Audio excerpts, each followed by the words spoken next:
My name is Paige Miller, and I'm the project manager of the grant. I'm going to lead you through the next sections of the interaction today. So you have one of these handouts in your packet, and I just want to draw your attention to it. Terry mentioned a lot about what motivational interviewing is. There are quite a few check marks and X's on the back of it. What this handout helps you do is really kind of get in the train of thought of what motivational interviewing is and helping think about using those skills. So if I can get, I'm going to give you just a minute to look over that, and I want you to think about something that you would want to use one of these questions to make sure that you're being self-conscious whenever you're using this with a patient.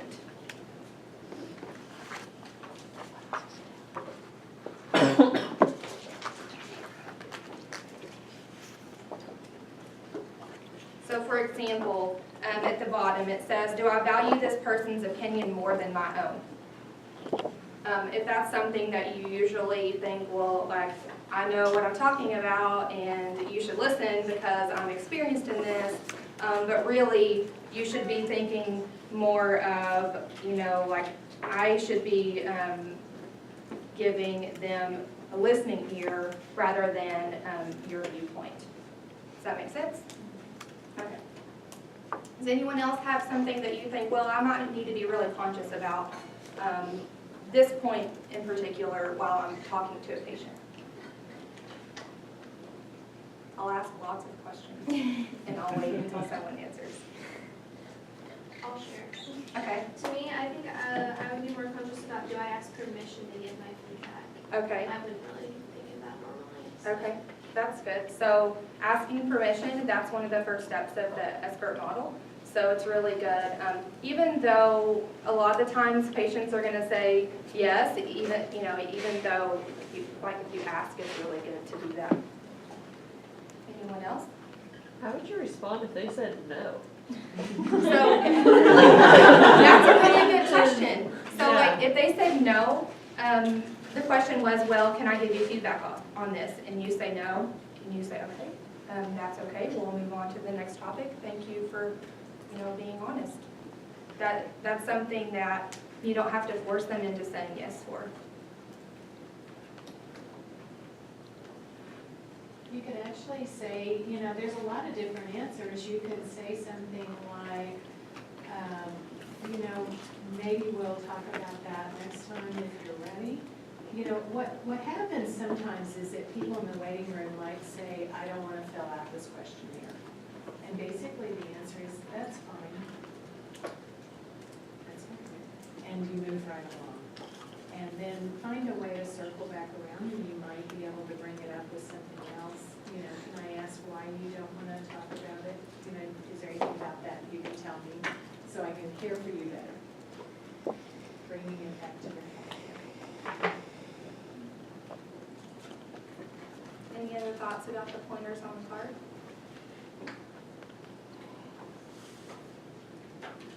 So the first point we're going to talk about is open-ended questions.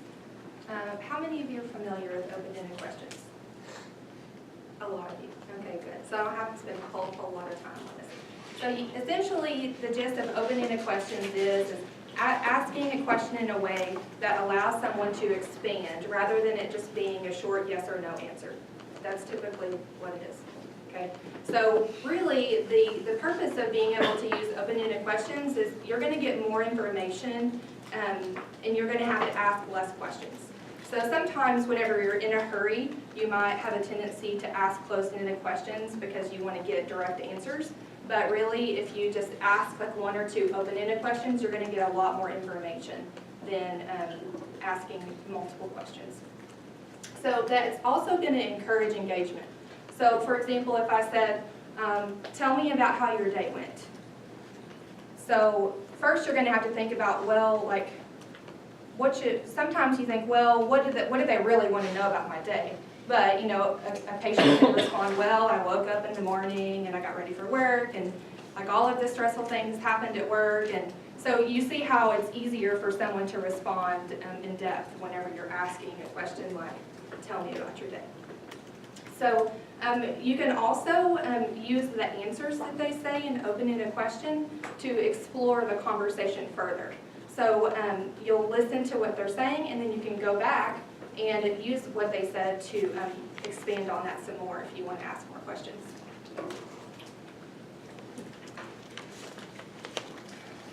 So you all are pretty familiar with open-ended questions. A lot of the words that start a question like that would be like how, what, and tell me about. So, and even though whenever you're asking open-ended questions, you can also turn it into something that's closed-ended the way that you say it. So just think about the way that you're phrasing things as well. Okay, so how many of you have thought about, if I ask an open-ended question, this person might talk for like 20 minutes? Like, what do you do? Like, do I really want to ask open-ended questions? Okay, so the good thing about that is you can learn how to use reflections and summaries that we're going to talk about in a little while to help guide the conversation.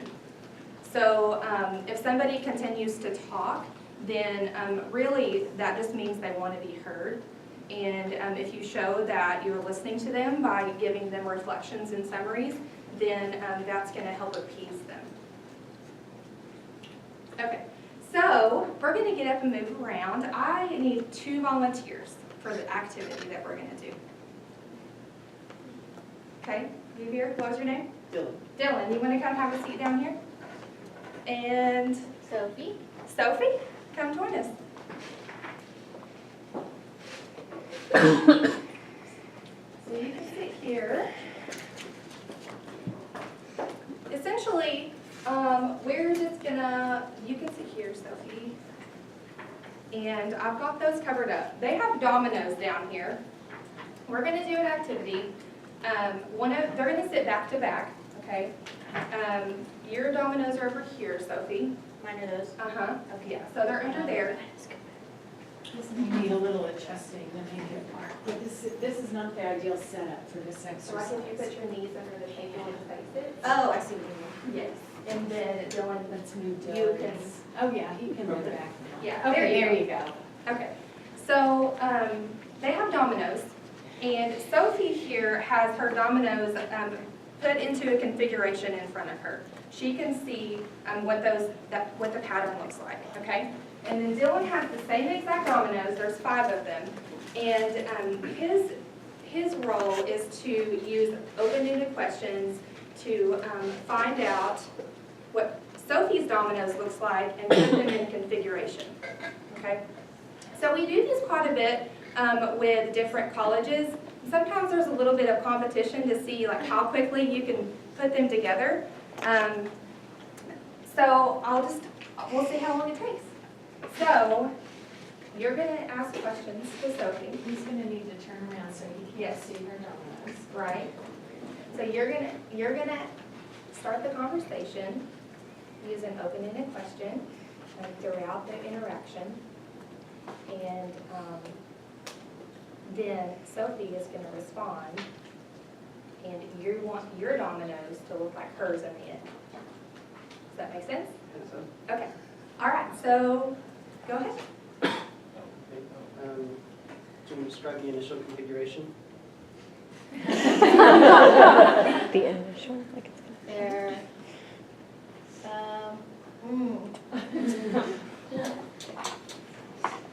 hold up. That's a hard, open-ended question, Dylan.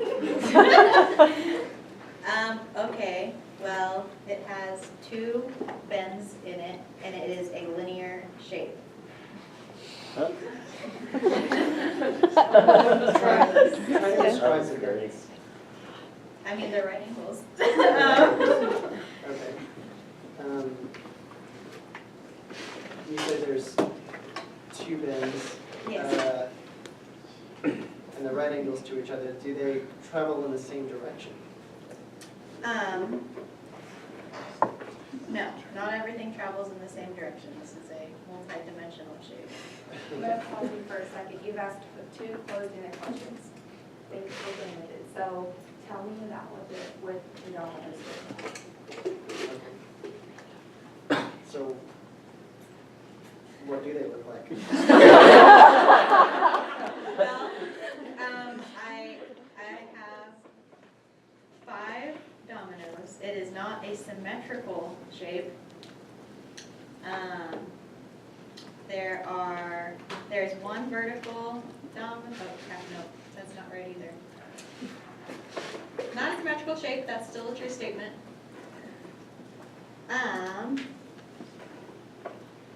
You wanna ask me another question? Describe the pattern in relationship to yourself. Start with the closest to you and move further away.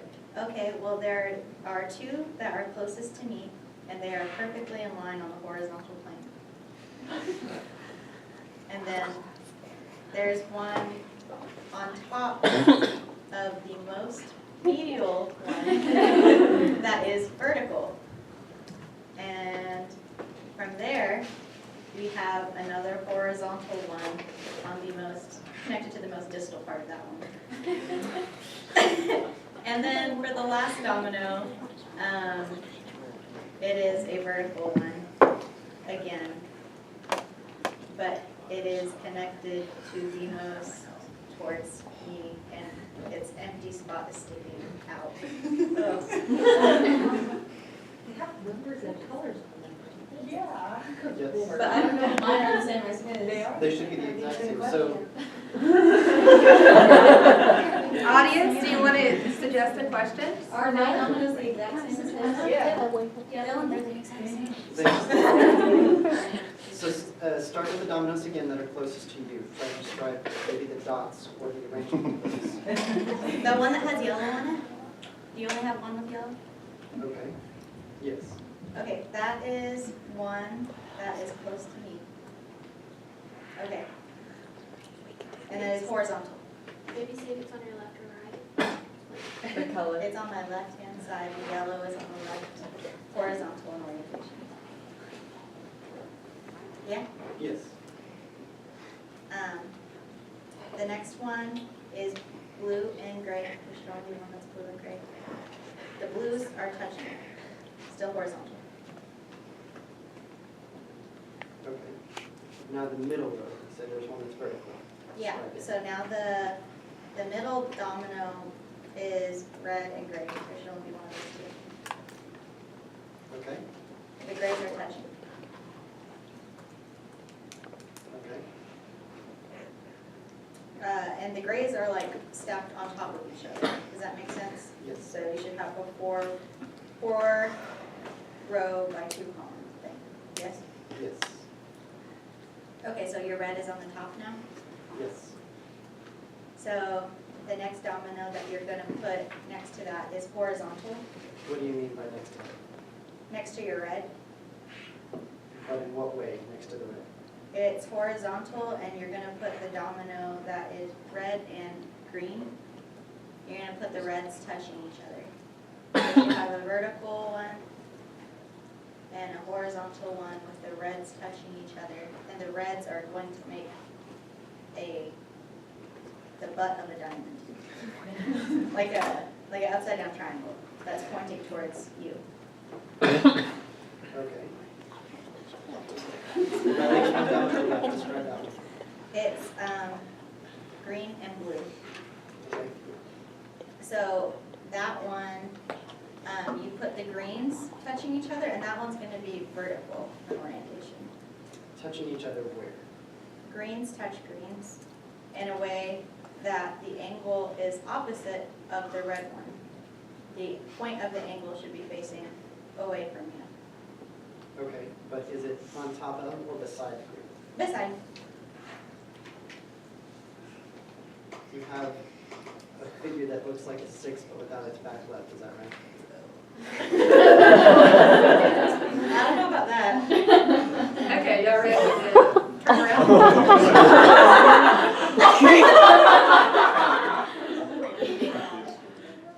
Okay, so at first I noticed that even though you were trying to ask open-ended questions, that you were really asking close-ended questions, and so then she was giving short answers. Did you all realize that?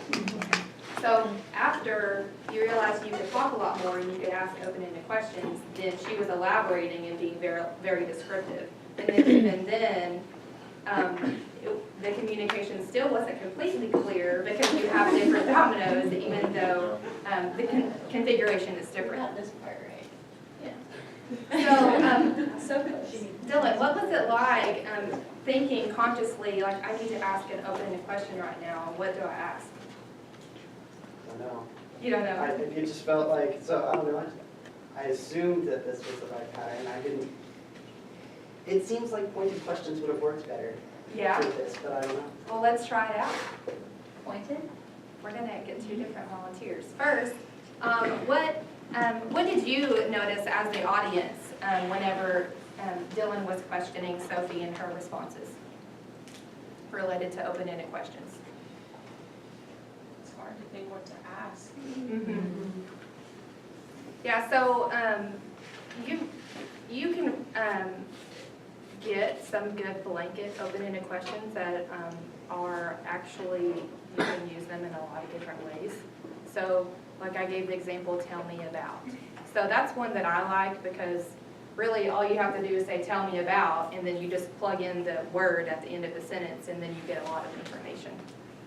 So if you're talking to someone about their alcohol use, for example, you could say, well, like, how does that make you feel? So you can use that question with a lot of different settings as well.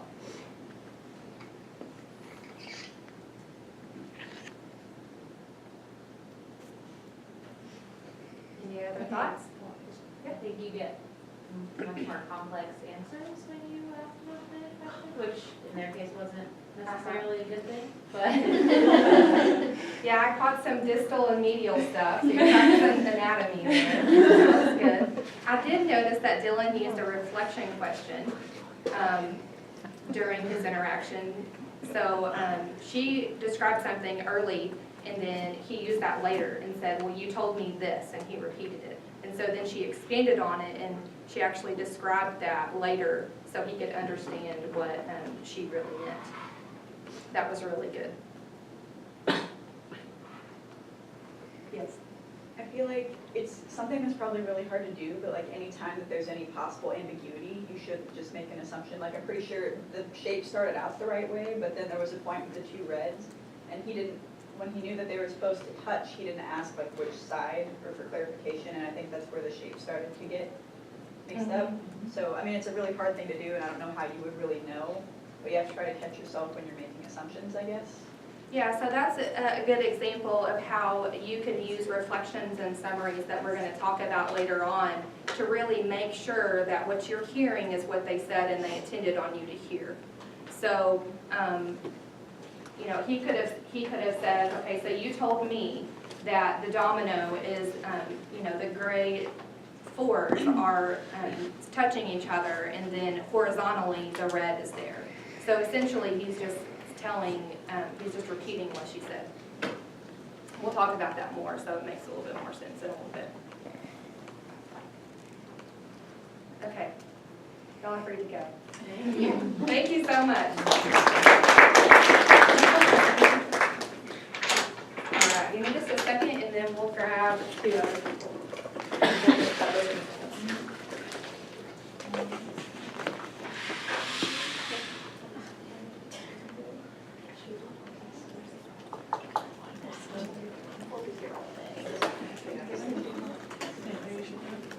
All right, we have two other volunteers. Okay, gentleman here, what's your name? Zane. Zane, okay, and Sammy. So I would say it took them like over 5 minutes to get that. I think it was well.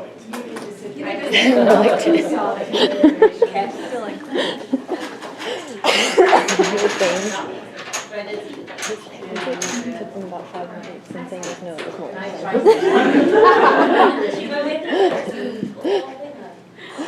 Okay, so we're gonna do this the opposite way now. And Sammy, you're gonna question, I'm sorry, Zane, you're gonna question Sammy, and you're gonna use only close-ended questions.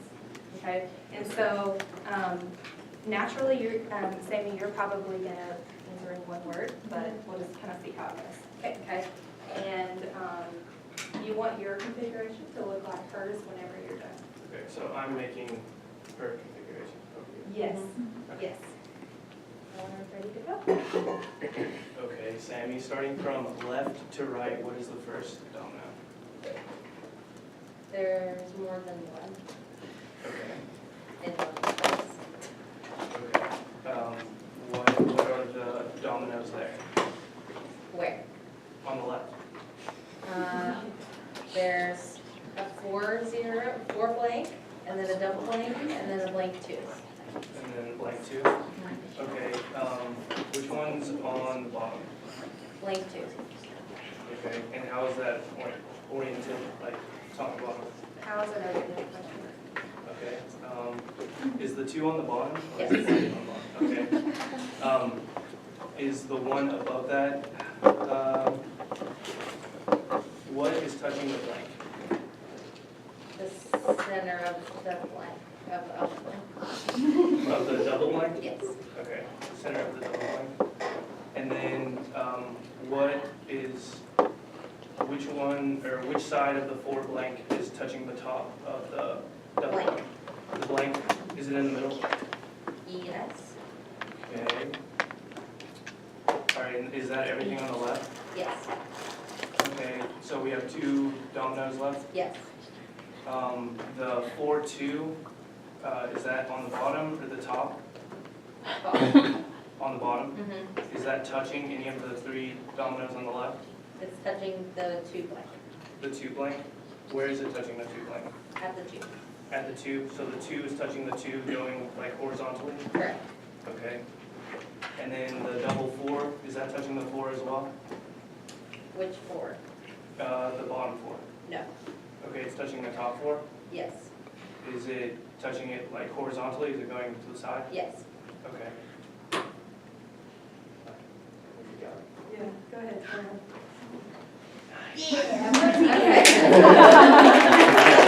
Thinking about your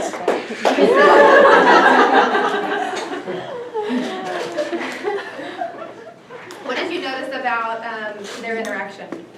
Quick. It was quick, okay? Like 2.5 minutes maybe? Less interactive. Yeah, it was less interactive. So he asked a direct question, she gave a direct answer. More efficient for that task. It was more efficient for domino arrangements. Okay. She talked a lot more than she did. Very good. So he asked a lot of longer questions, so she could give a direct answer to figure out how the dominoes were aligned.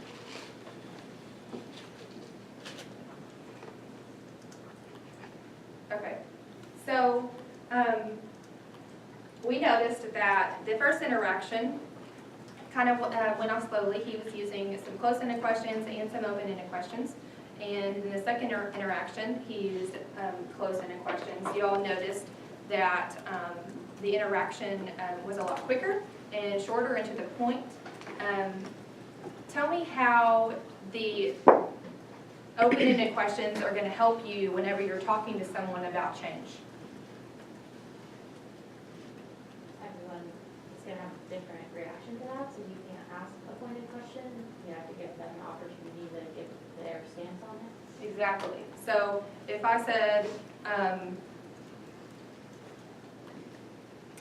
tell me about your alcohol use, that's going to be a lot more elaborate than a directed question like,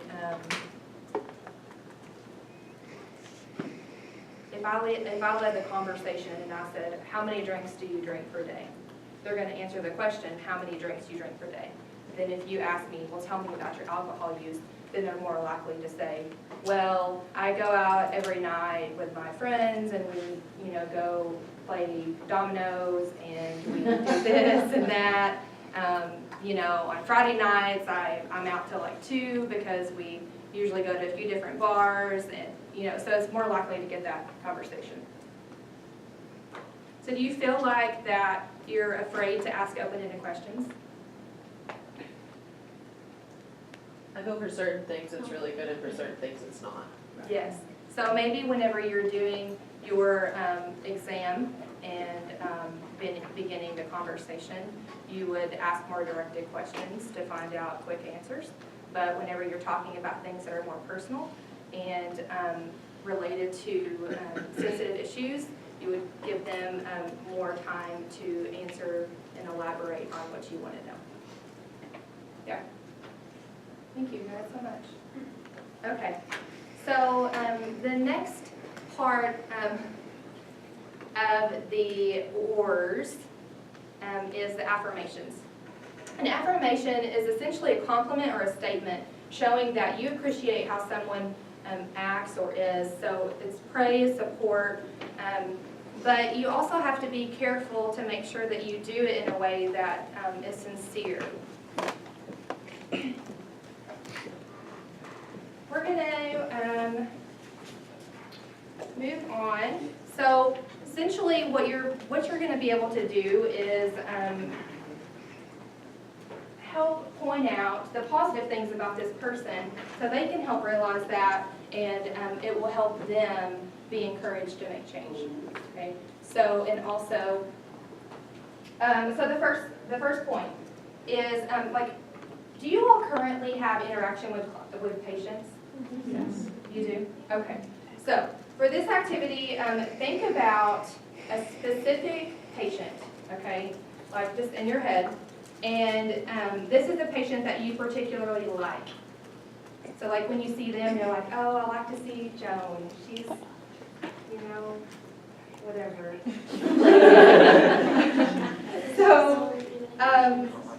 So you have this person in your head, right, and you're thinking about this person. So I want to know a specific trait of that person that you like.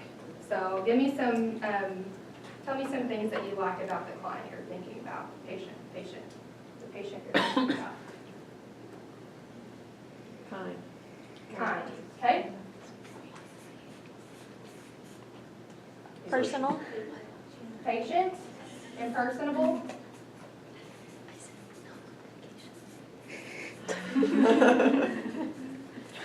Okay?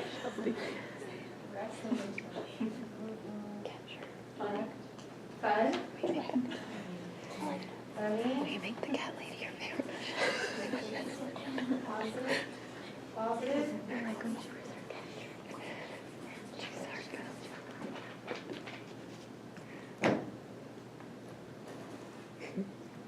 Appreciative.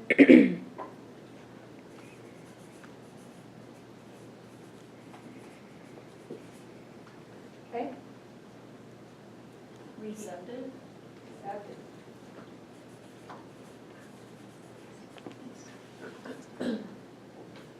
Easy to talk to.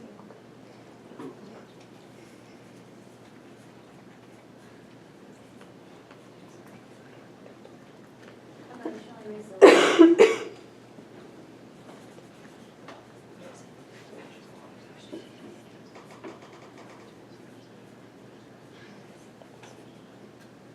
Honesty.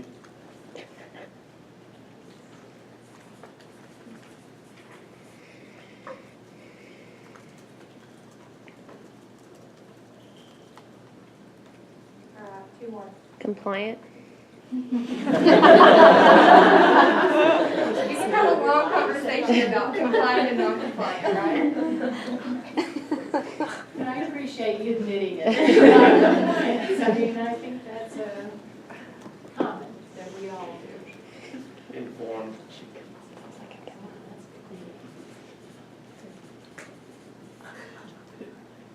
Okay, so I love how you all just spouted off lots of really good things that you have to say about this client that you're envisioning in your head, okay? So the next step that we're going to do, so we're going to use this to help build an affirmation about this person, okay? So the first step was, okay, I like this person and this is a good trait about them, okay? And so the next step is we're going to turn that strength into something good that you can say about this person. So, for example, informed. So Katrina is informed, and that shows me you are really caring, and you think that this is really important, so you're knowledgeable about this job, for example. Okay, so you can use this word to build a longer sentence to help describe that person as a whole because they have that one trait.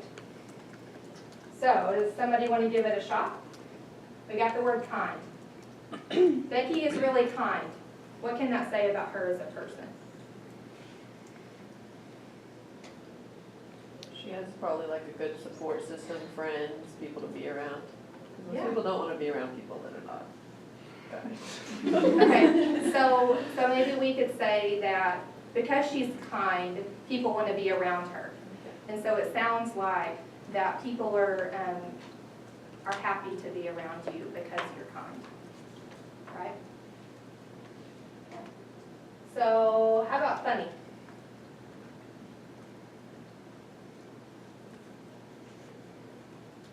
You enjoy being around them because they kind of bring light to a matter that might be darker. Yeah, so you enjoy being around them. Let's think about it in the frame of alcohol or depression. So I come in as a patient and I say that I'm depressed and I have a screening that says I'm depressed, right? Okay, but you notice that I'm easy to talk to. So whenever you say, okay, well, Paige is easy to talk to, how can I turn this into an affirmation about depression?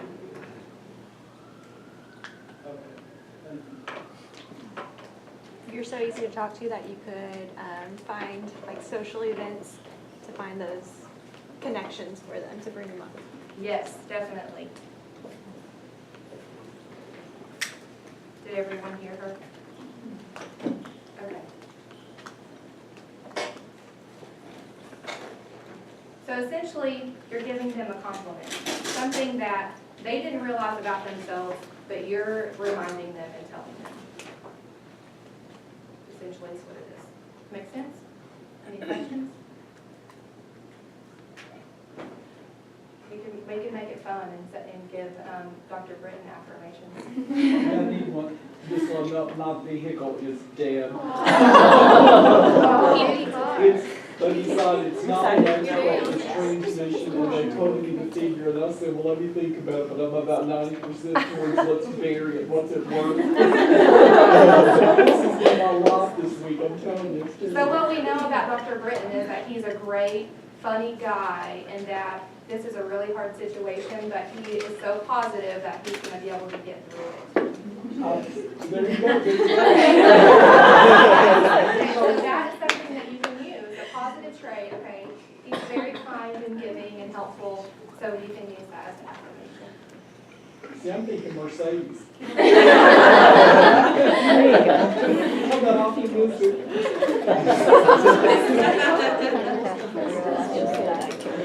Maybe go ahead. Okay, so we talked a little bit about reflective listening.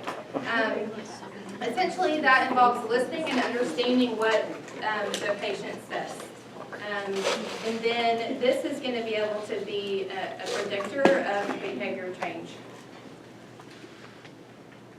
What's the point in like active listening, reflective listening? Why do people even care if you're listening? It's meaningful. Yeah, it's meaningful. Gives you something else to grab onto, Mm-hmm. continue the conversation.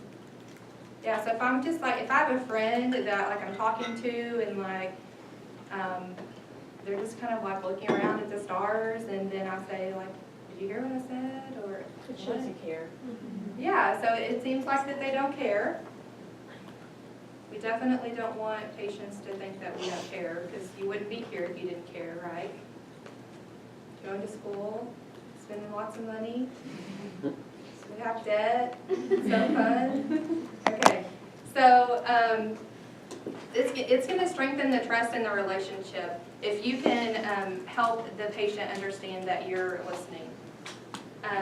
It also makes sure that if there's any miscommunication, that it can help clear up the questions of the conversation. Okay, so something very, very simple in reflection, you can get pretty complicated with this, but is essentially just rephrasing what the person said. Okay, so I think that the sky is blue. Okay.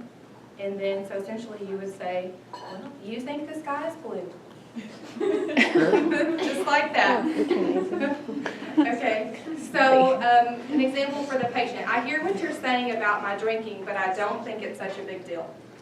Okay, and so the clinician, the provider would turn around and say, so at this moment, you're not concerned about your drinking.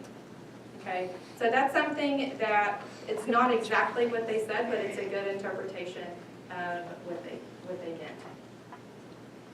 Okay. So the next point, this gives an example of a complex reflection. So the patient says, who are you to be giving me advice? What do you know about drugs? You probably never even spoke to John. And the clinician, the provider says, it's hard to imagine how I could possibly understand.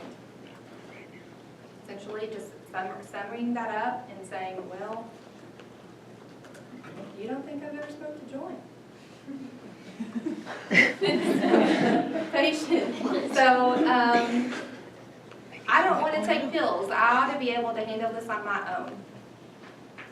So you have someone that comes in with high blood pressure, for example, and you feel like in your best judgment that they should have a blood pressure medication, but this person says, I don't want to take pills. And so your response would be, you don't want to rely on a drug. It seems like it's a crutch to you. So in this model, in this train of thought, somebody says, I don't want to take medication because I feel like it's a crutch, which the likelihood of high blood pressure is probably not a good example, but you can do lots of things to decrease your blood pressure, as you know, because you are knowledgeable about these things. And so maybe you could say, well, what are some other things that you think you might be able to do to decrease your blood pressure so you wouldn't have to rely on a drug? So and then they're like thinking, okay, what could I do?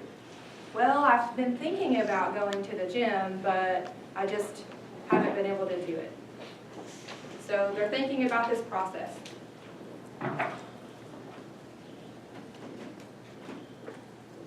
Okay, another example. I have never had anyone tell me before that I drink too much. Almost all of my friends and family drink more than I do. The information I've shared surprises you. Seems pretty simple, right? You know, it's interesting because these techniques and these skills really aren't meant to be tricky. I think a lot of it is just you have to intend on practicing those skills on a regular basis so you can become familiar with those, and it becomes a natural habit. And so you're not having to think, okay, I really need to use reflection here. I really need to use an open-ended question or a closed-ended question. It's something that naturally comes out, and it helps your interactions with your patients. Another reflection is the double-sided reflection. So you're able to address the ambivalence that someone may have whenever they're talking about change if you use a reflection like this. So, but I can't quit drinking, all my friends drink. So you can't imagine how you could not drink alcohol and be with your friends, and at the same time you're worried about how it's affecting you. So it's a longer response, but you're able to take your interpretation of what the patient said. Yes, I have mixed feelings. Okay, so let's think about, I'm going to give you like 30 seconds. I know, it's like so quick, right? Turn to your neighbor, and you all can just decide really quickly. Like, one of you can just make a statement, and then the other person can make a reflection.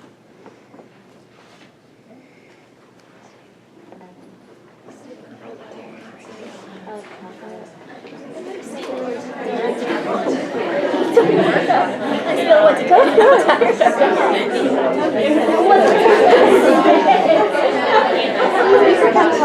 They were really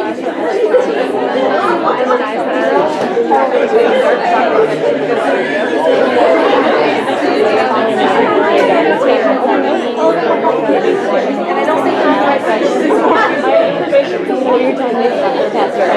Yes.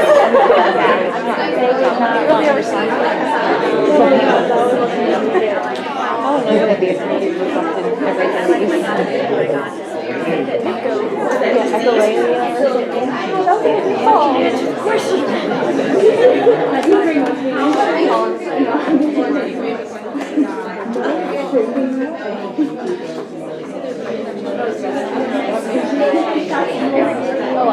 That was quick.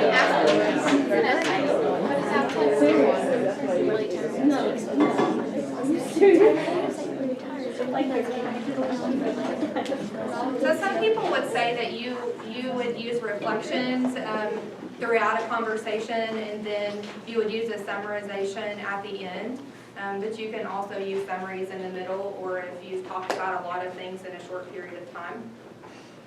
So a summary is something that you can use to talk about what the conversation was, what you interpreted, and maybe what the future steps would be. You can also use them to transition. So we talked about earlier, maybe if you ask somebody an open-ended question and they like start talking about something in a rabbit hole that has nothing to do with what the conversation was intended for, you can use a summary to bring them back to the conversation that you want to talk about.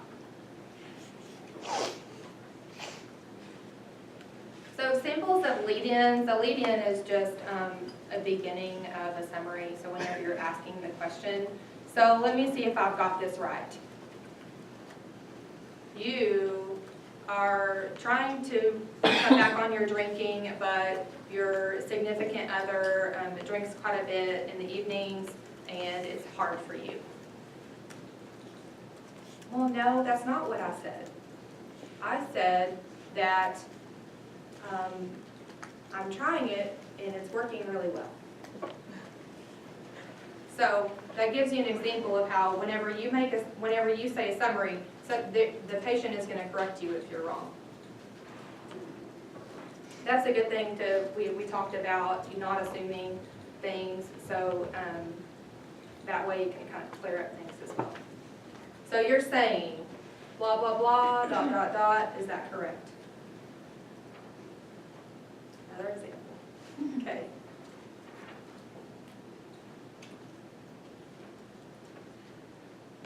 Okay, I won't make you get up and move across the room because I know that you are eager to learn, right? Okay. So what we're going to do is we're going to break off into pairs, okay? And one person is going to be the talker and one person is going to be the listener, okay? So the talker, you are going to talk for 60 seconds, which is a minute. And you're going to talk about a habit, a behavior, something that you're thinking about changing. And if you don't feel comfortable sharing this, you can just make something up. It'll be fine for 60 seconds. You can drink. Okay. So then the listener is going to then give a summary after the 1 minute. Okay. So talk, talk, talk. I'm talking about that I want to change because I want to run a marathon and all of this stuff. And then the listener is going to essentially be the provider in the scenario and summarize. Simple enough, right? Okay. Time starts in 10 seconds. 9. Do I roll? 8. I'll just count 3 people.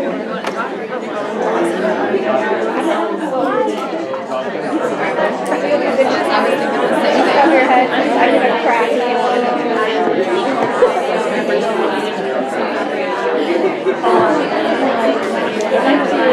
They're getting asleep.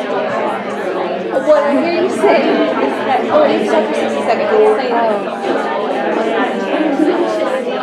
there's really not much more to it aside from the fact that I would like to get more sleep because I'm tired of all the people. What if you say something that is kind of neat? What are your sleeping habits like? Okay.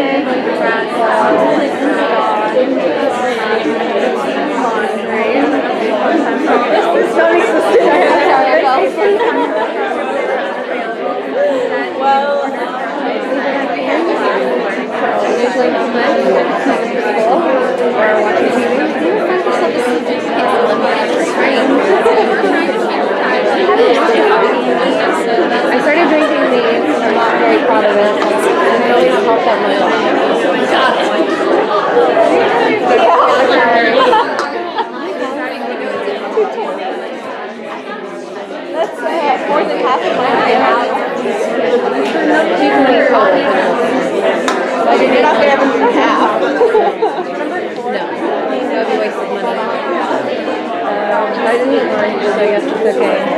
No fun, extra half cap, no drinks. Yeah. I hadn't got that far yet. Say about wanting more sleep. What I hear you saying is you're tired. Describing someone.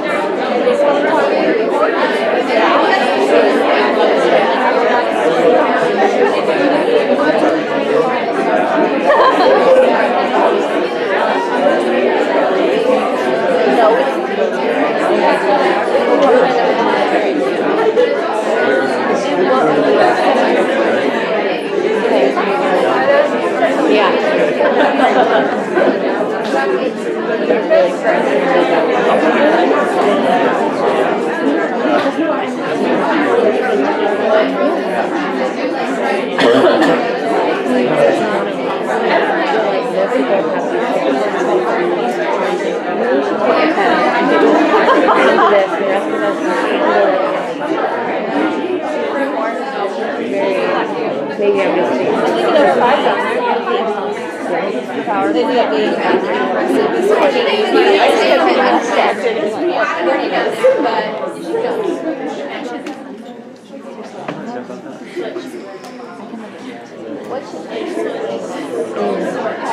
Oh, okay, right. I'm really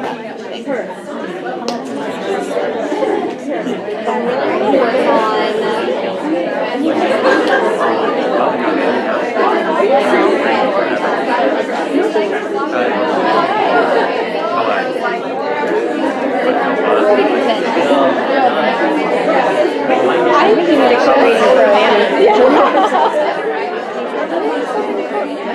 I was a little too fast. So what I'm hearing you say is you're perfect and you have no problems. I want to work on that actually. I really do.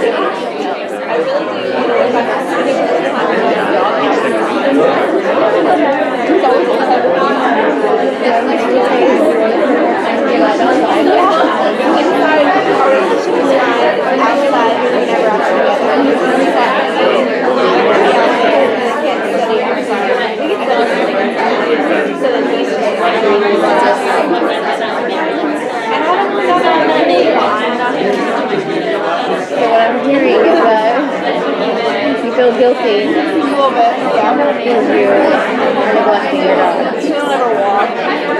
You can do all of it. No. So we just do that. That's how we get out. Just like ups and lows and stuff like that.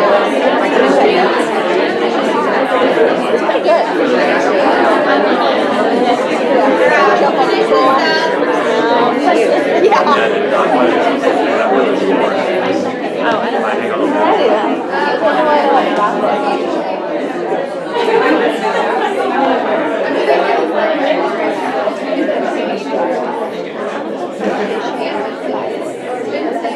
Wow. We should probably. I'm gonna say August. Oh, I thought you said my name. Sorry.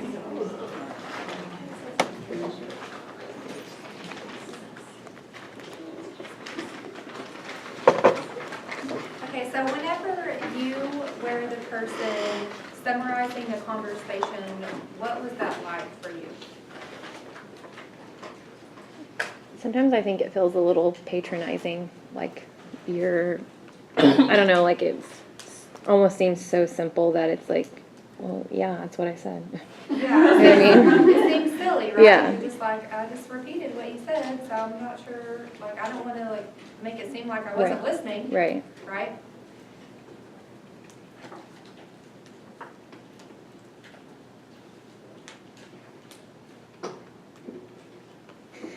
Sometimes I wanted to interrupt Uh-huh. and ask questions. Yeah. Yeah. It's kind of hard to keep my mouth shut. Yeah. But sometimes we have to try to be quiet, and it's hard. Our brains move so quickly that sometimes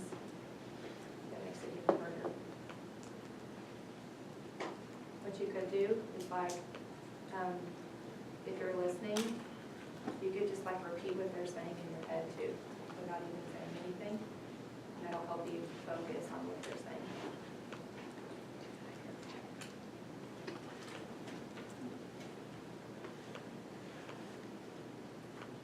Any other thoughts? I know, it's gotta be 3 people. It's been 2 so far. It's hard to summarize what somebody is saying. You have to choose the right words.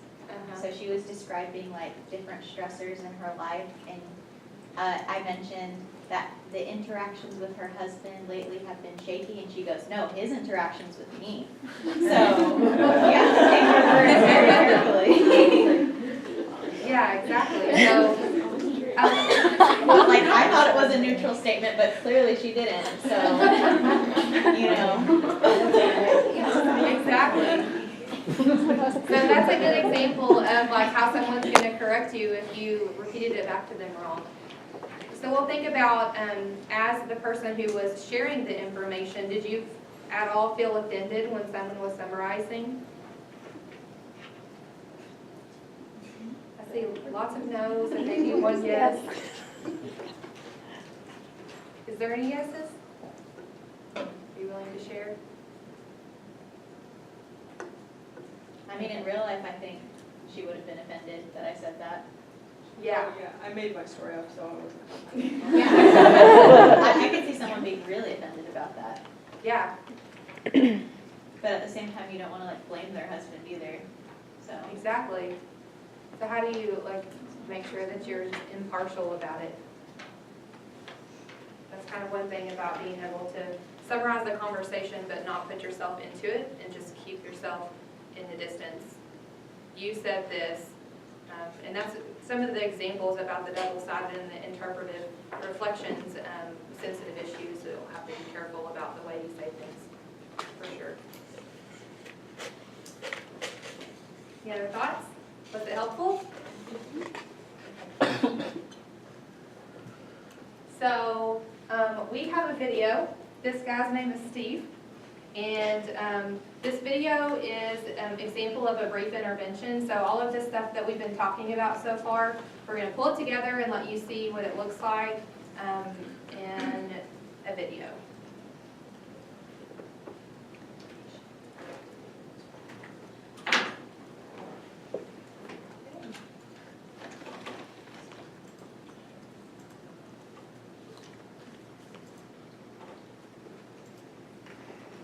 Steve is a 30-year-old male presenting with the chief complaints of insomnia and feeling anxious. Steve's audit score places him in zone 2, the risky category of use. Steve, before we're done with our visit today, I was wondering if you'd be willing to take a few minutes to talk about your drinking. Okay, like what? Well, you filled out this survey for us today, which was great. Thank you very much.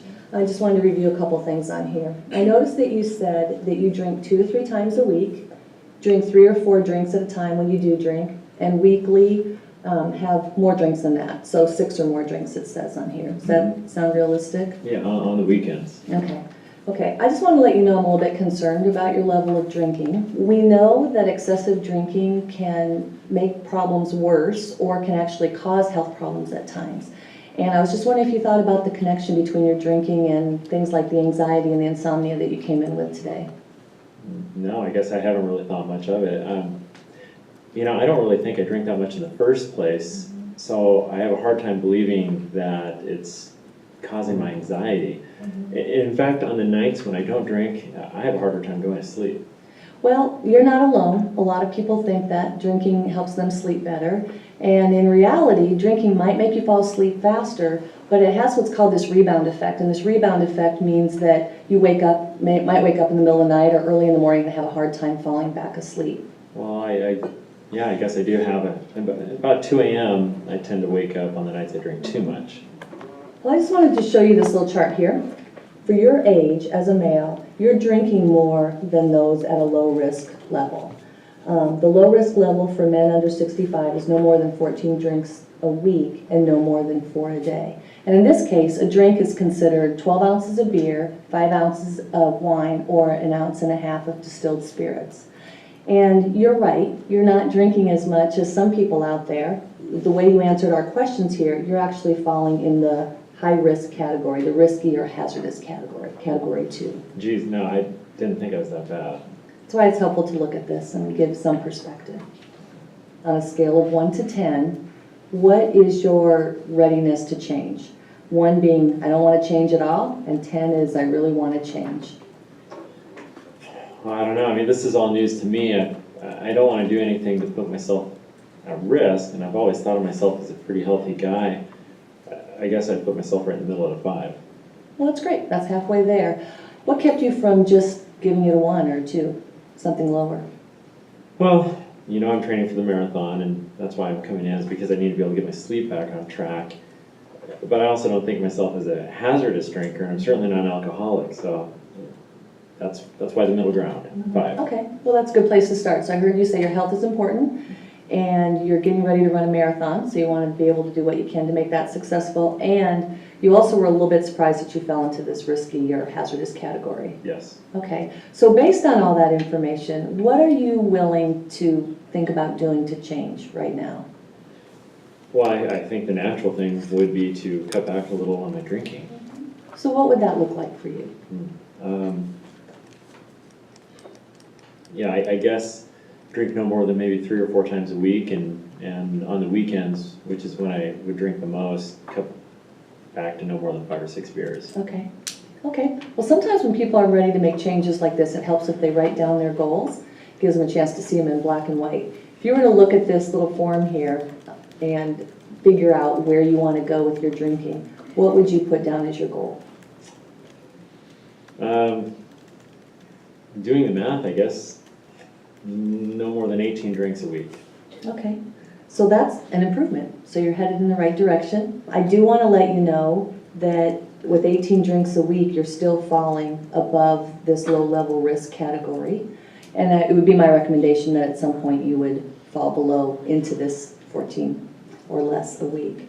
But it's an improvement, and it's a great place to start, and I really commend you for your willingness to take a look at this and try to make some improvements. Thanks. So I'm hoping that in your appointment next month, we can touch base on this and see how it's going. Sure. Okay, good.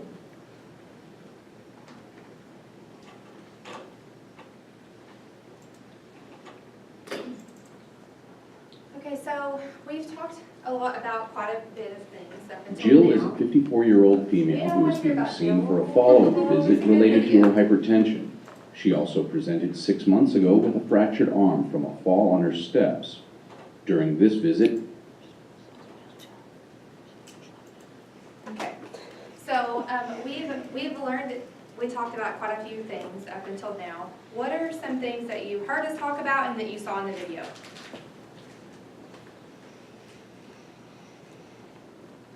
Affirmation.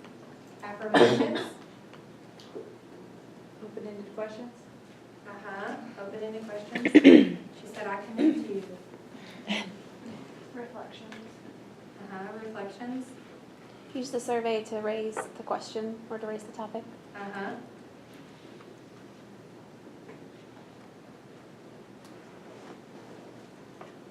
Anything else? She had him come up with a goal to Uh-huh. check back up on for next week. Yes. So that can be combined as a summary, or it flashed a negotiate plan up there.